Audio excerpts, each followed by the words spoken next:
At 58 years old, I became a widow, and I thought my story was over. I spent months drowning in loneliness, exhausted by grief, invisible even to myself. But here's the paradox nobody tells you. The darkest season of your life can become the doorway to your greatest purpose. This video is for every woman over 50 who still believes her faith story isn't finished because mine wasn't. Through one sacred morning discipline, God transformed me from a woman who couldn't get out of bed into a prayer warrior leading others toward healing. What I'm about to share with you isn't theory. It's the testimony of how 5 a.m. meetings with God restored my purpose, renewed my strength, and gave me a legacy I never saw coming. If you're ready, let's begin. I woke up at 9:47 a.m. on a Tuesday, and I couldn't remember the last time I'd wanted to open my eyes. The sunlight through the curtains felt like an accusation. My body was there, but I wasn't. I'd been a widow for 8 months, and every morning felt like waking up to the same grief on repeat. That particular morning, I realized something terrifying. I wasn't just mourning my husband, I was mourning myself. There's a moment in the life of every woman who's lost someone deeply loved where exhaustion becomes more than physical, it's soul deep. Lamentations 3:20 says, "My soul is downcast within me," and I felt that verse in my bones. I'd been going through the motions attending church, smiling at neighbors, keeping the house clean, but inside, I was collapsing. The world expected me to move on, but I didn't even know where on was anymore. Here's what no one tells you about grief at our age. It doesn't just take your past, it threatens your future. You start wondering if purpose died with the person you lost. I'd spent 35 years being someone's wife, someone's partner in faith and life, and now I was just alone. The silence in the house wasn't peaceful, it was deafening. And the worst part, I'd stopped talking to God the way I used to. My prayers had become whispers of obligation, not conversations of intimacy. So that morning, lying in bed at almost 10 a.m., I made a choice that felt small but was actually seismic. I asked God to meet me differently, not in my weakness, not in my "I'll try harder" promises, but in my honest, broken, "I can't do this anymore" surrender. I didn't have a plan. I didn't have energy. I just had a whisper. "Lord, if you're still here, I need you to show me how to live again." That prayer didn't fix everything instantly, but it cracked open a door I didn't know was still there. And what happened next? Well, it started with one verse that would completely reshape my mornings. But before I tell you that, you need to understand how deep the loneliness had gone. About 3 months after the funeral, the casseroles stopped coming. The text messages slowed down. The "How are you doing?" calls became once a week, then once a month, then ... silence. And I get it, people have lives, responsibilities, their own struggles. But here's the brutal truth nobody prepared me for. Grief has an expiration date in other people's minds, but not in yours. I'd sit in church on Sunday mornings, surrounded by couples, by women whose husbands were still alive, and I felt like a ghost. 1 Peter 5-7 tells us to cast all our anxieties on him because he cares for us. But I'll be honest, I was casting my anxieties on everyone except God. I was waiting for someone to rescue me from my loneliness, to notice I was drowning. And when they didn't, I felt abandoned twice, once by death, and once by the living. The isolation wasn't just social, it was spiritual. I stopped going to Bible study because I couldn't stand the pity in their eyes. I stopped volunteering in the church kitchen because I didn't want to be the widow everyone felt sorry for. I thought I was protecting myself, but really, I was building walls. And here's the thing about walls. They don't just keep pain out, they keep God out too. I was so busy being hurt by people that I forgot the one who never left. One Wednesday evening, I sat alone at my kitchen table with a cup of cold coffee and realized I had a choice. I could keep waiting for someone to pull me out of this pit, or I could reach up to the only hand that was always extended. I opened my Bible for the first time in weeks, not to a specific verse, just randomly, and landed on Psalm 68:5. A father to the fatherless, a defender of widows, is God in his holy dwelling. I cried so hard the pages got wet. That moment didn't bring my friends back. It didn't make the loneliness disappear overnight, but it shifted something in me. The understanding that human love, as beautiful as it is, will always be limited. Only God's love is limitless. And if I was going to survive this season, I needed to stop looking horizontally for what could only come vertically. But even knowing that, I still didn't know how to begin. Not yet. There's a specific kind of terror that comes when you look in the mirror and don't recognize the woman staring back. It happened to me on a random Thursday afternoon. I was brushing my teeth, and I caught my own reflection, really looked at Eton, thought, "Who are you?" Not in a poetic, soul-searching way, in a genuinely confused, unsettling way. I'd become a shell going through motions, and I didn't know when it happened. Proverbs 4:23 warns us, above all else, guard your heart, for everything you do flows from it.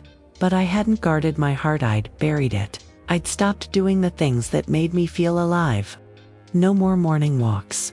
No more journaling. No more worship music filling the house. I'd let grief consume not just my joy, but my identity. I wasn't Janet anymore. I was the widow, the grieving one, the woman we should check on. Even in my own mind, I'd become a one-dimensional character in someone else's story. Here's what I learned the hard way. When you lose someone you love, there's a dangerous temptation to lose yourself too. It feels like loyalty. Like if you keep living fully, laughing deeply, dreaming again, you're somehow betraying their memory. So you shrink, you dim your light. You live small because living big feels wrong. But that's a lie straight from the enemy, and I believed it for months. I thought being stuck was the same as being faithful. The breaking point came when my daughter visited and said something I'll never forget. "Mom, Dad wouldn't want you to disappear." She was right. My husband had loved my fire, my faith, my laughter. He'd spent 35 years encouraging me to shine, and here I was, dimming myself in his absence, calling it grief when it was really fear. Fear of moving forward. Fear of what life looked like without him. Fear that if I let go of the pain, I'd let go of him too. That conversation planted a seed I couldn't ignore. What if healing wasn't betrayal? What if God had more for me, not less? What if my husband's legacy wasn't my endless sorrow, but my renewed strength? I didn't have answers yet, but I had a question that wouldn't go away. And sometimes, the right question is the first step toward transformation. Which is exactly what happened when I stumbled onto a verse that changed everything. It was 2:38 a.m. when insomnia won again, and I grabbed my phone not to scroll social media, but because I was desperate. I opened my Bible app and typed into the search bar, God, hope, new beginning. I wasn't even sure what I was looking for. Maybe a miracle. Maybe just a reason to keep going.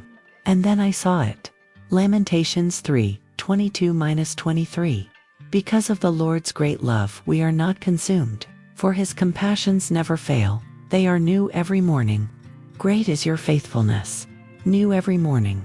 I read it again and again.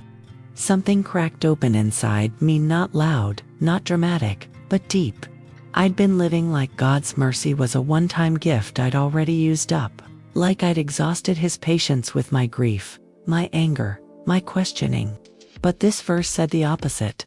His compassions are new every morning, not recycled, not rationed, not conditional on how well I performed yesterday. Every single sunrise was a fresh delivery of grace I didn't have to earn. Here's the paradigm shift that rocked me. I'd been treating my mornings like a burden, another day to survive, another 24 hours to get through. But what if morning wasn't the problem? What if morning was the invitation? God wasn't asking me to fix my whole life at once. He was offering me mercy in bite-sized pieces, one morning at a time. That's how grace works. It doesn't overwhelm you with the whole staircase. It just lights up the next step. So right there at 2:38 a.m., I made a decision that felt equal parts terrifying and thrilling. I was going to meet God every morning at 5 a.m., not to perform, not to impress him, but to receive what he'd already prepared: new compassion, fresh hope, another chance to remember I wasn't consumed. I didn't know what that would look like practically, but I knew this: if God's faithfulness was new every morning, I needed to be awake to receive it. That verse became my anchor, my lifeline, my reason to set an alarm when everything in me wanted to stay buried under the covers. And here's what I didn't know yet, but I'm so grateful I discovered. When you show up to meet God in the early morning stillness, He shows up to and whispers you have to strain to hear, but in presence so real it changes everything. The transformation that started with one verse, it was just beginning.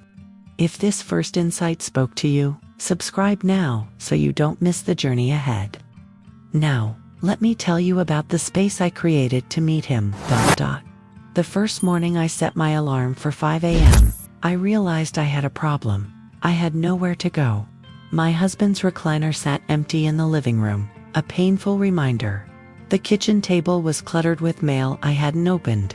My bedroom felt like a cave of grief. If I was going to meet God consistently, I needed a space that felt sacred, not someday, but right now. So I did something that felt both small and significant. I claimed a corner. 2 Chronicles 7:15 says, "Now my eyes will be open, and my ears attentive to the prayers offered in this place." God cares about place. He met Moses at a burning bush, Elijah in a cave, Jesus on a mountainside. Not because He's confined to locations, but because we are creatures who need anchors. I took a small corner of my living room, moved a comfortable chair near the window, and placed a side table next to it. On that table, my Bible, a journal, a candle, and a framed photo of a sunrise I'd taken years ago. Here's what I learned. You don't need a Pinterest perfect prayer closet to meet God. You just need That corner became my meeting place. And something powerful happened. My brain started associating that space with God's presence. When I sat in that chair at 5 a.m, it was like crossing a threshold. The distractions faded. The grief quieted. Not because the space was magical, but because I'd dedicated it. I'd said, "This is where I meet you, Lord," and He honored that. Start simple. Choose one spot in your home that can be yours. Not the bed you'll fall asleep. Not the couch where you watch TV too many associations. A chair, a cushion, a cleared corner. Add one item that points you Godward, a cross, a scripture card, a worship playlist ready on your phone. Light a candle if it helps you focus. The ritual isn't about aesthetics. It's about signaling to your soul, "We're here, it's time. God is near." By the end of week 1, that corner had become holy ground. I'd arrive at 5 a.m. and feel my shoulders drop, my breathing slow, my heart open. It wasn't the space itself, it was the consistency of meeting God there. And when everything in life felt chaotic, that one anchored corner reminded me, God is not far. He's as close as this chair, this candle, this open Bible. But showing up was only half the battle. What happened in that first week? That's where the real story begins. I'm not going to sugarcoat it. The first week at 5 a.m. was brutal. Day 1, I felt virtuous and inspired. Day 2, my alarm went off and I genuinely considered throwing my phone across the room. Day 3, I showed up but spent 20 minutes fighting drowsiness and wondering if God would be offended if I just went back to bed. This wasn't the mystical mountaintop experience I'd imagined. It was groggy, uncomfortable, and awkward. But I kept showing up. And that, it turns out, was the whole point. Isaiah 52:4 says, "He wakens me morning by morning, wakens my ear to listen like one being instructed." Notice it doesn't say He dazzles me, or He makes it easy. It says He wakens. God was training me to listen, and listening requires showing up even when you don't feel like it. On day 4, something shifted. I wasn't more awake or less tired, but I was more present. I opened my Bible to Psalms and read slowly, not hunting for a lightning bolt revelation, just letting the words wash over me. And for the first time in months, I felt held. Here's the truth about forming a new rhythm with God. The first week isn't about results, it's about trust. You're building a track record not for Him, but for yourself. You're proving to your own skeptical heart that you can do hard things, that you're not too broken to be consistent. That morning after morning, His mercies really are new. I didn't hear God's audible voice that week. I didn't have a vision or a breakthrough. But I had something more powerful. Evidence that He was faithful, even when I was fumbling. By day 7, I noticed something unexpected. I wasn't just less tired, I was less anxious. The knot in my chest that had been my constant companion started to loosen. Not because my circumstances changed, but because I'd spent 7 mornings handing them to God before the world woke up and added its noise. I'd pray simple prayers. Lord, I'm here. Speak, I'm listening. And slowly, imperceptibly, the static in my soul began to clear. Week 1 taught me this. Transformation doesn't always announce itself with fireworks. Sometimes it's the quiet accumulation of small obediences. 7 mornings, 7 meetings, 7 deposits of faith into a depleted account. I wasn't healed yet, but I was healing, and the prayer I prayed on day 8, it broke something open in me I didn't even know was locked. It was morning 8, and I sat in my corner chair staring at my journal with no idea what to write. I'd been doing this long enough that the novelty had worn off, but not long enough to feel natural. So I did something I hadn't done since my husband died. I prayed honest, not polite, not pretty, not the kind of prayer you'd say out loud in a church circle. I wrote in all caps, God, I'm angry. I'm angry He's gone. I'm angry, I'm alone. I'm angry you didn't stop this. And then I waited, half expecting lightning. Instead, I felt the most unexpected thing, peace. Psalm 62:8 says, trust in Him at all times, you people. Pour out your hearts to Him, for God is our refuge. Pour out, not tidy up, not edit, not perform. Pour out the mess, the rage, the confusion, the doubt. I'd been so afraid that my anger would offend God that I'd been offering Him sanitized prayers, surface-level gratitude, and distant requests. But that morning, I gave Him the truth, and He didn't flinch. Here's what broke me open. God already knew I was angry. He was just waiting for me to admit it. We think honesty will push God away, but it's actually pretense that creates distance. When I stopped trying to be the good Christian widow and started being the broken, furious, confused woman I actually was, I finally gave God something real to work with. It's like I'd been holding up a mask for months, and when I finally dropped it, I discovered He'd been waiting on the other side the whole time. That morning, I started a new practice, brutal honesty before breakfast. Every 5 a.m. meeting, I'd write one raw sentence in my journal, no filter, no editing. I'm scared I'll be lonely forever. I resent the couples at church. I don't know if I believe you're good anymore.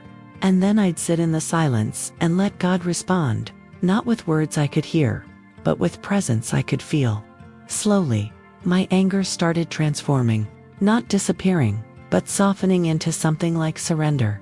The prayer that broke my heart open wasn't eloquent or theological. It was just real. And that realness became the doorway to intimacy I'd been missing. I stopped performing for God and started communing with Him. And you know what happens when you stop pretending and start being known? You discover an identity you didn't even realize was waiting for you. 3 weeks into my 5 a.m. routine, I had a thought that stopped me cold. I'd introduced myself as a widow 4 times that week, to the grocery clerk, to a new neighbor, to someone at church. It had become my identity, the first thing I said about myself. And sitting in my prayer chair that morning, God whispered something that rocked me. You're not defined by what you lost. You're defined by who's still holding you. That's when everything changed. Ephesians 6:18 calls us to pray in the Spirit on all occasions, with all kinds of prayers and requests. Not occasionally. Not when it's convenient. On all occasions. I realized that through these morning meetings, I wasn't just praying, I was becoming a woman of prayer. Not because I had it all figured out, not because my grief was gone, but because I was showing up to the battlefield every single morning, and fighting for my peace, my purpose, my faith. I wasn't a victim of my circumstances anymore. I was a warrior in conversation with the King. Here's the identity shift that transformed everything. I stopped seeing myself through the lens of loss, and started seeing myself through the lens of calling. Yes, I was a widow, that was my season. But I was also a daughter of the Most High God, a woman with breath still in her lungs, a prayer warrior in training. Every morning at 5 a.m., I wasn't just talking to God, I was stepping into an identity the enemy had tried to steal. I was reclaiming my voice, my strength, my purpose. This shift didn't happen overnight, and it didn't happen because I white-knuckled my way into positive thinking. It happened because I consistently met with the one who names us. In those quiet morning hours, God started reintroducing me to myself. You are chosen. You are called. You are not finished. I began praying not just for myself, but for others, my daughter, my neighbors, the women at church who were also struggling. My prayers expanded from help me survive to use me, Lord. That's when I knew I wasn't the same woman who couldn't get out of bed 3 months ago. The identity shift from widow to prayer warrior wasn't about denying my grief, it was about refusing to let grief have the final word. I was both and, grieving and growing, hurting and hoping, broken and being rebuilt, and the beautiful paradox. The more I embraced my identity as a warrior in prayer, the less my widowhood defined me. I was so much more than my loss. And if you're reading this, so are you. We're halfway through. If these truths are helping you, subscribe and stay connected. But let me be honest, stepping into this new identity came with obstacles I didn't see coming. Let me tell you about the morning I almost quit. It was week 5, and I woke up at 5 a.m., feeling absolutely nothing. No inspiration, no motivation, just flat, gray exhaustion. I sat in my prayer chair and thought, what's the point? I've been doing this for over a month and I still feel broken. The enemy is sneaky like that. He doesn't attack when you're starting out full of hope. He waits until you're tired, until the newness has worn off, until you start questioning if any of this even matters. James 1:12 promises, "Blessed is the one who perseveres under trial, because having stood the test, that person will receive the crown of life the Lord has promised to those who love him." Perseverance, that's the word nobody likes but everybody needs. The obstacle wasn't my circumstances, it was my expectation. I'd unconsciously believed that if I showed up faithfully, God would remove all my pain immediately. But that's not how transformation works. Healing isn't a lightning bolt. It's a slow sunrise. And I had to learn to trust the process even when I couldn't see the progress. Here's what I discovered about obstacles. They're not signs you're doing it wrong. They're signs you're doing something significant. The mornings I didn't feel like praying were the mornings I needed prayer most. The days I wanted to sleep in were the days the enemy wanted me to stay asleep, spiritually, emotionally, purposefully. So I developed a simple rule: show up especially when you don't want to. Not out of legalism, but out of love. Because I loved the woman I was becoming more than I loved the comfort of staying the same. I also had to overcome practical obstacles. Some mornings my body ached. Some mornings I had early appointments. Some mornings I'd fall asleep mid-prayer and wake up embarrassed.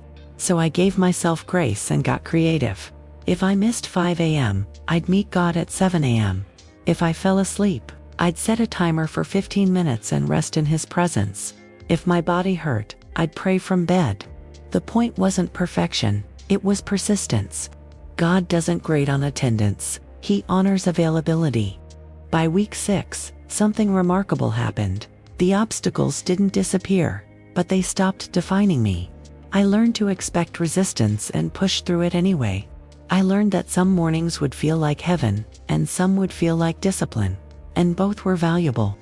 The obstacle course wasn't punishment, it was preparation. Because the woman God was shaping me into needed strength, not just sentiment. And that strength, it was about to connect me with someone who needed it just as much as I did. Her name was Carol, and I'd seen her sitting alone in the church pew for months, the same way I used to sit. One Sunday after service, she caught my eye and said something that pierced me. "You look different, like you found something I'm still looking for." I didn't plan what happened next, it just spilled out. I wake up at 5 a.m. and pray, every single morning. It's the only thing keeping me alive. She teared up and whispered, "Can I join you?" Ecclesiastes 4:9-10 says, "Two are better than one, because they have a good return for their labor. If either of them falls down, one can help the other up." I'd been so focused on my personal healing that I hadn't considered God might use my morning routine to minister to someone else. Carol and I exchanged phone numbers, and the next morning at 5:02 a.m., my phone buzzed. "I'm up, I'm praying. Thank you for not letting me do this alone." That simple text message became a lifeline for both of us. Here's what I learned about shared discipline. When you invite someone into your sacred practice, it stops being just about you, it becomes about kingdom impact. Carol and I didn't pray together physically. We lived 20 minutes apart. But every morning, we'd text each other a prayer, a verse, or just, "I'm here." On the days I wanted to quit, knowing she was counting on me kept me accountable. On the days she struggled, I'd send her a voice note of encouragement. We became prayer partners, accountability sisters, warriors standing back to back in the battle. Within 2 months, something beautiful happened. Carol started her own prayer corner. She started journaling. She started healing. And then she invited another widow from church to join our 5 a.m. text thread. Suddenly, we were 3, then 4, then 6.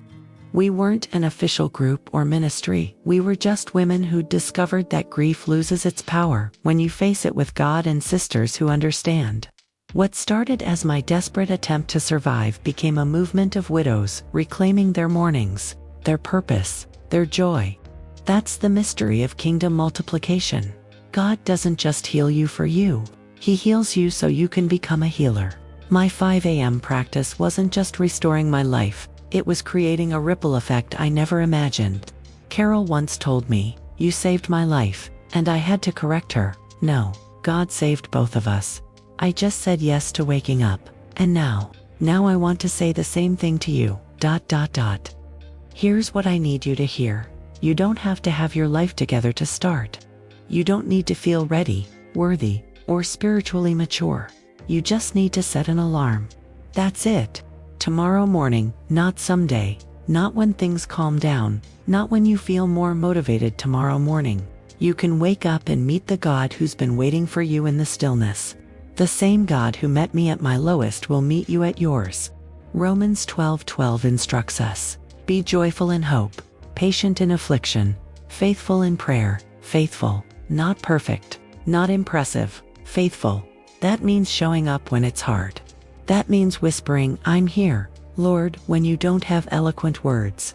That means lighting a candle in your corner, even when you'd rather stay in bed. Faithfulness isn't a feeling, it's a decision you make before your feelings have a vote.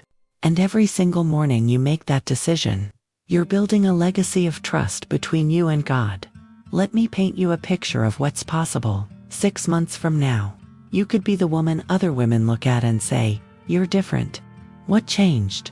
A year from now, you could be leading your own circle of women who wake up at 5 a.m. to pray. 5 years from now, you could look back on this moment, this video, this decision as the turning point when everything shifted, not because you became superhuman, but because you became consistent. Not because life got easier, but because you got stronger. Here's your action step, and it's simpler than you think. Tonight, before you go to bed, do 3 things. First, set your alarm for 5 a.m., or whatever early morning time works for you. Second, prepare your space, a chair, a Bible, a journal, a candle.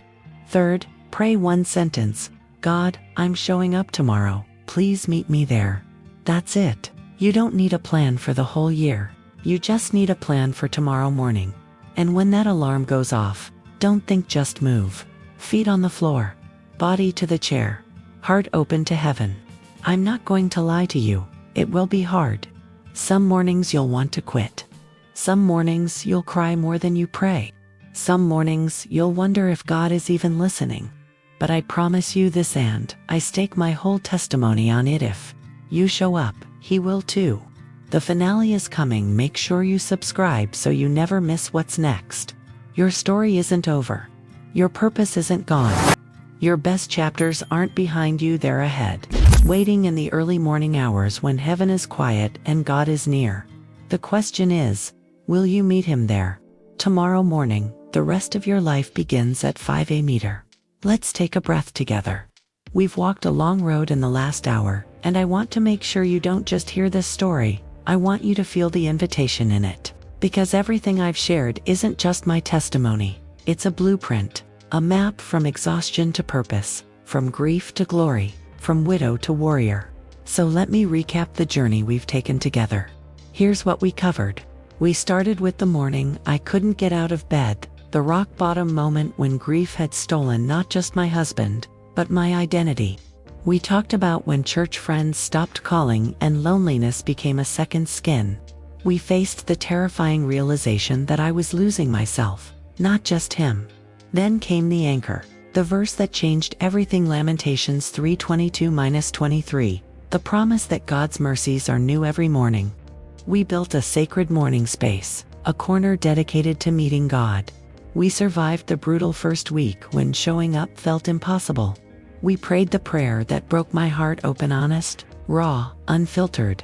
We experienced the identity shift from widow to prayer warrior, reclaiming a calling I thought I'd lost. We learned to overcome obstacles, the resistance that almost made me quit. And we discovered that this wasn't just for me. Another widow joined at 5 a.m., then another, and suddenly healing became contagious. Finally, we arrived here, the invitation for you to start tomorrow morning. Here's the quotable truth I want you to carry with you. You are not defined by what you lost. You are defined by who's still holding you. Let that sink in. Write it down. Put it on your mirror. Whisper it when the grief feels too heavy. Because the enemy wants you to believe your best days died with your loss. But God says your best days are still ahead, hidden in the early morning hours when you choose to meet him before the world wakes up. Now, here's my spiritual challenge to you. What will you change today to flow with God's purpose? Not next month. Not when life calms down. Today. Tonight, before you go to sleep, I want you to make one decision that aligns with the woman you're becoming, not the woman grief tried to trap you as. Set that alarm. Prepare that space. Pray that one-sentence prayer. God, I'm showing up tomorrow. Meet me there. Because transformation doesn't start with a perfect plan, it starts with one imperfect step in the right direction. And here's the thing about faithfulness. It compounds. One morning becomes 1 week. 1 week becomes 1 month. 1 month becomes a testimony that inspires another woman who inspires another.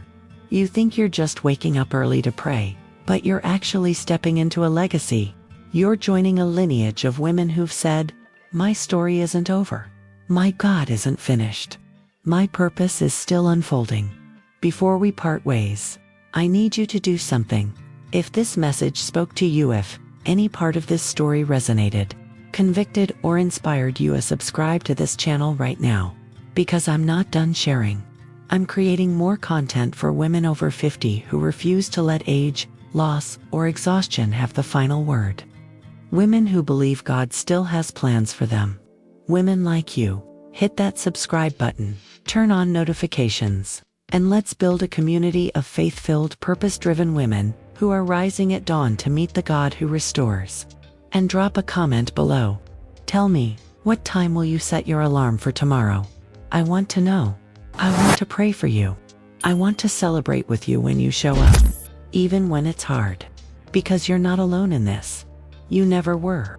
6 months ago, I was a woman who couldn't see past her grief. Today, I'm a woman leading a movement of widows, divorcees, empty nesters, and women over 50 who are discovering their purpose didn't die, it was just waiting to be awakened. That's what happens when you meet God at 5 a.m. That's what happens when you trade comfort for calling. That's what happens when you realize the rest of your life doesn't have to look like the worst of your life.